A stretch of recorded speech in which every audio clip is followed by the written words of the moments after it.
കല്യാണ വീട്ടിൽ എന്നെ അവന്മാരിട്ട് അടിച്ചു. ആശാനെ കണ്ടെന്ന് 2 വർത്താനം ചോദിച്ചിട്ടു. അവന്മാരിനെ ആരെന്ന് വിചാരിച്ചത്? പട്ടികൾ. ഒരു ദഹനക്കാരൻ ആണെന്ന് വിചാരിച്ചാണ് അടിച്ചേ. അതിൽ ഈ പ്രദേശത്തിൽ ഏറ്റവും വലിയ പാചകക്കാരനാണ് ഈ ഞാൻ. എന്റെ ആശാനെ കമത്തി വെട്ടിയതാണ് ഞാൻ. എന്നെ അവന്മാര് എന്റെ സുമിത്ര കുഞ്ഞന്മാരെ മോളെ കല്യാണമായി പോയി. അല്ലെങ്കിൽ എല്ലാമാരെ ഞാൻ അല്ലേ ഇവൻ രാവിലെ പിറ്റ യാവനെ എടുക്ക പിടിക്ക കൊടുത്തെന്ന് തോന്നുന്നു. ഇത് ഏണി ആയല്ല, വിലവിളി ആടിയവൻ കണ്ടെന്നാണ് തോന്നുന്നത്. ഒരുപിടി പുല്ല് പൊറിക്കാനും താമസിക്കൂലെന്ന് പറഞ്ഞു. മദ്യപിച്ചിട്ട് യുവമാർക്ക് വേറെ ഉണ്ടാ ഇവിടെ കൊണ്ട് റോട്ടിൽ കൊണ്ടിട്ട് നമ്മളെപ്പോലുള്ള കുടിയന്മാരെ നശിപ്പിക്കാൻ വേണ്ടി കുടിക്കുന്നവരൊക്കെ വീട്ടിൽ വെച്ച് കുടിച്ചു. തെണ്ടികൾ. ആശാനെ നിങ്ങൾ വിളിക്കണ്ട, നിങ്ങളെ ഞാൻ കണ്ട്. വരി ഞാൻ നിന്നെ കണ്ടോണ്ട് വിളിച്ചതൊന്നുമല്ല. കണ്ടത്തില് പുല്ല് വല്ലതും ഉണ്ടെങ്കിൽ പറിക്കാന്ന്. എവിടെ പോണേ? ഞാൻ ആശാനെ നോക്കി തന്നെ വന്നത്. വീട്ടിൽ ഇപ്പം ചേച്ചി പറഞ്ഞ് റോട്ടിലോട്ട് പോയി. അത് ആശാനെ നോക്കി വന്ന തന്നെ ആശാൻ. നിന്നോട് 1000 വട്ടം ഞാൻ പറഞ്ഞിട്ടുണ്ട്, കുടിച്ചോണ്ട് നീ എന്നെ കാണാൻ വേണ്ടി വരണം. ആശാനെ കുടിച്ചോണ്ട് ഒരിക്കലും ആശാന്റെ അടുത്ത് വരണമെന്ന് ഞാൻ വിചാരിച്ചതാണ്. വിഷമുണ്ട് ആശാന്, വിഷമുണ്ട്. ആശാന്റെ കൂടെ നിന്ന് പാചകം പഠിച്ചാൽ എന്നെ പോലെ നമ്പർ 1 ശിഷ്യ ആശാന്റെ അടുത്തുണ്ട്. വിഷമുണ്ട് ആശാന്, അതുകൊണ്ടാണ് വന്നത്. വിഷമിക്കാൻ നിന്റെ ഭാര്യ ആരുടെയും ഒളിച്ചോടിക്കുക. അതാ നിന്റെ പാചകം ഞാൻ തട്ടിയെടുത്ത. ആശാന് എന്റെ കുഞ്ഞമ്മ അറിയാമോ? സിസിലി കുഞ്ഞമ്മ. ആശാൻ അറിയാതിരിക്കൂല. അവരെ മോളെ കല്യാണമായിരുന്നു. അവിടെ പാചകം ചെയ്തിട്ട് ഞാൻ പറഞ്ഞ അവിടെ ഉള്ളവന്മാരെല്ലാം കൂടെ എന്നെ ഞാനൊക്കെ പെരുക്കെടുത്തിട്ട് അടിച്ച ആശാന്. നിന്റെ സിസിലി കുഞ്ഞമ്മയുടെ മോളെ കല്യാണത്തിന്റെ കാര്യം ഞാൻ അറിഞ്ഞു. അവരെന്നെ കല്യാണം വിളിക്കുകയും ചെയ്തു. ആ പാചകം നിനക്ക് തന്ന കാര്യവും ഞാൻ അറിഞ്ഞു. അപ്പൊ ഞാൻ അവരോട് പറയുകയും ചെയ്ത് അവൻ എന്റെ ശിഷ്യൻ തന്നെ, അവൻ ചെയ്യട്ടെന്ന്. പിന്നെ തലേ ദിവസം ഞാൻ അവിടെ വന്ന് അപ്പൊ നീ ആ വാർപ്പിൽ കിടന്ന് വരവണ കാര്യം ഞാൻ കണ്ടു. ആ അവസ്ഥ കണ്ടപ്പോ എനിക്ക് തോന്നി നിന്നെ എന്തിനാണ് അവർ തല്ലിയത്.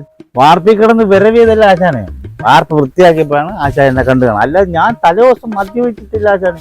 ഇന്ന് അവന്മാരെന്നെ തല്ലിയപ്പോഴാണ് ഞാൻ അടിച്ചോണ്ട് ആശാന്റെ അടുത്ത് എനിക്കൊരു സംശയം. ആശാൻ ഈ ആരാശാൻ ഈ അവിയൽ കണ്ടുപിടിച്ചത്? അവിയൽ കണ്ടുപിടിച്ച ആരെന്ന് നിനക്കറിഞ്ഞൂടെ? അവിയൽ കണ്ടുപിടിച്ച എന്റെ അച്ഛടാ. പിന്നെ ഞാൻ അതിനെ ഒന്ന് ഡെവലപ്പൊക്കെ ചെയ്ത് ഞാനൊന്ന് റെഡിയാക്കി എടുത്ത്. അപ്പൊ ആശാൻ സമ്മതിച്ചല്ലോ. ഞാൻ ഇത് അവിടെ പറഞ്ഞു, എന്റെ ആശാനാണ് അവിയൽ കണ്ടുപിടിച്ചത്. അപ്പൊ അവന്മാര് ചോദിക്കുന്നത് എങ്ങനെയാണ് ഈ അവിയൽ ഉണ്ടായത്? ആശാൻ എനിക്കൊന്ന് പറഞ്ഞു തന്നു. പെണ്ണിറങ്ങുന്നതിന് മുമ്പേ ആ ചെറുക്കൻ്റെ വീട്ടുകാരത്ത് പറഞ്ഞ് എനിക്കിത് ബോധ്യപ്പെടുത്താം.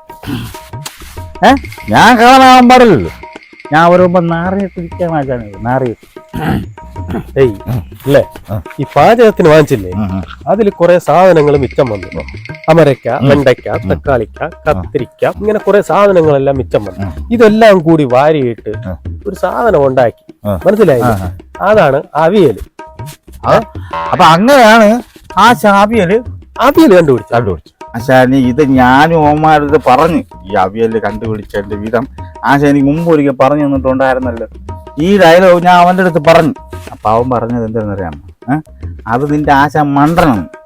വിടു ആശാൻ. ഞാൻ അടിച്ചു. ഞാൻ എന്റെ ആശാനെ പറഞ്ഞ ഞാൻ മിണ്ടായിരിക്കാൻ പറ്റുമോ? വിട്ടില്ലേ? ഞാൻ അവനെ അടിച്ചു. അപ്പൊ അവന്റെ ചെറുക്കൻ്റെ വീട്ടുകാരെല്ലാം കൂടെ എന്നെ എടുത്തല്ലോ അടിച്ചു. അത് മോശമല്ലേ ആശാൻ? നീ എന്നെ പറഞ്ഞപ്പം അടിച്ചത് പോട്ട്, നീ ഗുരുവിന്റെ ഓടിയുള്ള ഒരു ഇത് മനസ്സിലായി. ഈ അവിയലിന് എന്ത് പറ്റിയത്? അത് ആശാൻ കേൾക്കണം. ആശാൻ മിച്ചം വന്ന സാധനം എടുത്തല്ലേ ഇത് ഉണ്ടാക്കിയത്. ഞാനും ആശാനെ ലാസ്റ്റ് എല്ലാം കൂടെ മിച്ചം കുറെ സാധനങ്ങൾ കിടക്കും. അപ്പോഴാണ് നമ്മളെ കൂടെ പണിക്കുന്ന ജോയി പറഞ്ഞ ആശാനെ ഇത് ഉണ്ടാക്കിയില്ല, അവിയൽ ഉണ്ടാക്കിയില്ല. അപ്പൊ ഞാൻ അവന്റെ അടുത്ത് പറഞ്ഞിടാ എല്ലാ സാധനം എടുത്ത് വയറാ. മറ്റെല്ലാം കൂടെ വെട്ടി എറിഞ്ഞിട്ടപ്പോൾ ഏറ്റവും കൂടുതൽ മിച്ചം വന്ന സാധനം പാവയ്ക്ക. ഈ പാവയ്ക്ക എല്ലാം കൂടെ വെട്ടി എറിഞ്ഞിട്ട് ഞാൻ അവിയൽ വെച്ചു. അവിയൽ തിന്നപ്പോ ആളുകൾക്ക് ഭയങ്കര കഴിച്ചു. പക്ഷെ ആലോചിച്ച് നോക്കിയാണ്. അതുകൊണ്ട് അമ്മാരെന്നെ തല്ലിയെന്നെ എണ്ണം കെട്ടവൻ. ഒന്നുമില്ല എന്റെ സഹോദരിയുടെ മോളെ കല്യാണം ഞാൻ അലിമ്പാക്കോ. വിഷമിട്ടെന്ന് പറഞ്ഞെന്നെ വിഷമിട്ടെന്ന് പറഞ്ഞെന്നെ തല്ലി ആശാൻ. വിഷമം ആശം തന്നെയല്ലേ മിച്ചമുള്ള ചാട്. അങ്ങനെ ആശാന് എനിക്ക് നമ്മളെപ്പോലുള്ള പാചകക്കാരന്മാരെ കളിയൊന്നും ആർക്കും ഇഷ്ടമില്ല ആശാൻ. അതുകൊണ്ട് അവന്മാരെന്നെ അറിഞ്ഞാൻ പറഞ്ഞതല്ല. ഇത് കേൾക്കാനാണ് ആശാൻ അന്വേഷിച്ചു വന്നു. ആശാൻ പറയും, ആശാൻ പറയാൻ.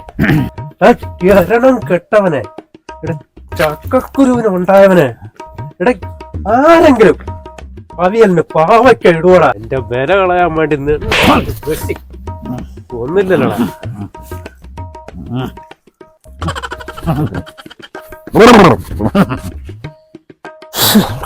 ഇയാളുടെ ആശാനോ അതോ അവന്മാരെ ഇയാളെ ഒന്നും കണ്ടുകൂടാ ആശാനെ.